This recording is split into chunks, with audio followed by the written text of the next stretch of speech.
पाकिस्तान के बड़े बड़े होटलों में ये व्हाइट सॉस पास्ता बहुत ही महंगा मिलता है। मुझे ये पास्ता इतना ज्यादा पसंद है कि मैं जब भी किसी भी होटल में जाती हूँ तो अपने लिए ये पास्ता जरूर ही मंगवाती हूँ। लेकिन अब ये बहुत महंगा हो गया है, इसीलिए अब मैं हमेशा इसको घर पे ही बनाती हूँ। और ये इतना जबरदस्त शानदार बेहतरीन बनता है कि अगर आपने एक बार इसको खा लिया तो आप बाजार वाला कभी नहीं खरीदेंगे और हमेशा इसको ही घर में बनाएंगे। सबसे खास बात, मैंने इसको बगैर अवन के बनाया है। कढ़ाई में ढेर सारा पानी डालें, जब पानी हल्का सा गर्म हो जाए आधा चम्मच नमक और 2 चम्मच घी डालेंगे। और मैं यहाँ पे ये एक पैकेट पेनी पास्ता का इस्तेमाल कर रही हूँ। आप अपनी पसंद से कोई भी पास्ता की शेप ले सकते हैं या फिर आप चाहें तो सिंपल मैक्रोनी के साथ भी इस पास्ता को बना सकते हैं। अब इस कढ़ाई को कवर कर देंगे और मीडियम फ्लेम पे इसको 5 से 7 मिनट तक पका लेंगे। लेकिन याद रहे कि हमने इस पास्ता को ओवर कुक नहीं करना। इस पास्ता को कढ़ाई से निकालने के बाद इसके ऊपर ठंडा पानी जरूर डालें, फिर ये पास्ता आपस में चिपकेगा नहीं, एकदम खिला खिला ही रहेगा। और अब हम बना लेते हैं व्हाइट सॉस, जो कि इस क्रीमी पास्ता की है जान। पैन में 3 चम्मच घी, आधा चम्मच कूटा हुआ लहसुन और 2 बड़े चम्मच मैदे के डाल के इसकी कुछ देर भुनाई कर लें।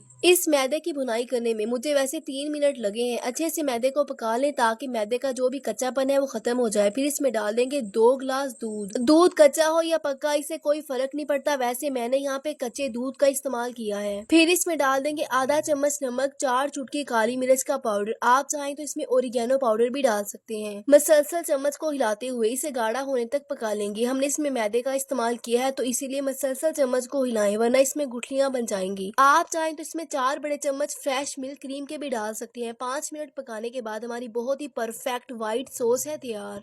लेकिन अभी तो आपको ये सॉस देखने में पतली लग रही होगी, लेकिन ठंडा होने के बाद भी ये सॉस गाढ़ी हो जाती है। सारा मुश्किल काम तो हमने कर लिया, अब ये है हमारा आखिरी स्टेप। पैन में 2 चम्मच घी डालें, आधा चम्मच कूटा हुआ लहसुन को डाल के घी में कुछ देर पका लें। याद रहे कि पास्ता के अंदर अदरक का इस्तेमाल नहीं होता, सिर्फ कूटा हुआ लहसुन ही इस्तेमाल करते हैं। फिर इसके अंदर चिकन डाल देंगे। चिकन को भी कुछ देर पका लेंगे ताकि चिकन के कच्चेपन की जो स्मेल है ना वो खत्म हो जाए। वैसे तो आजकल पास्ता हर कोई बना लेता है, लेकिन पास्ता के अंदर बिल्कुल होटल वाला टेस्ट नहीं आता। लेकिन अगर आप मेरी रेसिपी को फॉलो करके पास्ता बनाएंगे ना तो बाजार से भी बेहतर आपका ये चीजी व्हाइट सॉस पास्ता बनेगा। चिकन को कुछ देर पकाने के बाद एक बड़े साइज का टमाटर ले, इसको ग्राइंड करके चिकन में डाल दें। आधा चम्मच नमक, आधा छोटा चम्मच काली मिर्च का पाउडर, 1 चम्मच चिली फ्लेक्स और थोड़ी सी इसमें डाल देंगे लाल मिर्च का पाउडर। बस, इसके अलावा हम इसमें कुछ भी मसाले वगैरह शामिल नहीं करेंगे। इन सारे मसालों को चिकन के अंदर मिक्स करें और इस पैन को कवर कर दें और इसको 5 मिनट तक पका लें ताकि चिकन भी अच्छे से पक जाए। 5 मिनट पकाने के बाद बहुत ही जूसी और टेंडर चिकन है तैयार। अब इसके अंदर डाल देंगे बॉईल किया हुआ पास्ता और वही व्हाइट सॉस जिसको हमने शुरू में बना के रखा था। थोड़े से प्याज भी डाल देंगे। आप चाहें तो प्याज की जगह पे शिमला मिर्च का भी इस्तेमाल कर सकते हैं। अब इन सारी चीजों को अच्छे से मिक्स कर लें। इस क्रीमी चिकन पास्ता को बनाने के लिए मैंने सिंपल से मसाले इस्तेमाल किए हैं। इसको खा के कोई यकीन ही नहीं कर पाएगा कि इतना जूसी क्रीमी सॉसी पास्ता आपने घर में बनाया है या फिर ये बाजार का है। बहुत ही स्पेशल व्हाइट सॉस पास्ता है तैयार। आप चाहें तो आप इस पास्ता को ऐसे ही खा लें, लेकिन मैं तो दूंगी आज इसको बिल्कुल ही रेस्टोरेंट स्टाइल चीजी टच। आप किसी भी स्टील की प्लेट में इस पास्ता को निकालें, इसके ऊपर बनाई गई वही व्हाइट सॉस डाल दें जो हमने शुरू में बनाई थी और इसके ऊपर डाल देंगे थोड़ी सी चीज। और मैं हमेशा घर की बनी हुई चीज का इस्तेमाल करती हूँ दोस्तों। पास्ता के ऊपर चीज लगा के थोड़ी सी ऊपर छिड़क देंगे ओरिगेनो पाउडर और थोड़ी सी दड़ा मिर्च। और एंड पे मैंने इसके ऊपर थोड़ा सा केचप भी डाला है। आप चाहें तो इसको ओवन में भी बेक कर सकते हैं, लेकिन मैं तो इसे सिंपल कढ़ाई के अंदर ही बेक करूंगी। कढ़ाई को चूल्हे के ऊपर रख के पहले थोड़ा सा गर्म कर लेंगे, फिर इसके अंदर रखेंगे स्टीमर। स्टीमर की जगह पे किसी भी प्लेट को उल्टा करके भी रखा जा सकता है। स्टीमर के ऊपर पास्ते वाली प्लेट को रखेंगे, कढ़ाई को कवर कर देंगे और मीडियम फ्लेम पे इसे 10 मिनट तक पका लेंगे। हमारी सारी चीजें तो वैसे पकी हुई है, हमारा मकसद सिर्फ चीज को मेल्ट करना ही है। मुझे इस चूल्हे पे चीज को मेल्ट करने में 10 मिनट लगे हैं, लेकिन अगर आपका गैस वाला चूल्हा है फिर तो आपको मुश्किल से 5 मिनट ही लगेंगे। बहुत ही delicious, quick and easy white sauce cheesy pasta है तैयार। इसकी लुक से ऐसा लग ही नहीं रहा कि हमने इसको बगैर ओवन के बेक किया है। इस गर्मा गर्म पास्ता को देख के आपके मुंह में भी आ गया ना पानी। इस वीडियो को देखने के बाद आप रुक ही नहीं पाएंगे, बस किचन में जाएंगे और फौरन इसको बनाएंगे। बाहर से बहुत ही चीजी, अंदर से बहुत ही जूसी, टेस्ट तो ऐसा कि सब उंगलियां चाटते ही रह जाएंगे। वीडियो अच्छी लगी है तो लाइक और फॉलो कर लें। Thank you.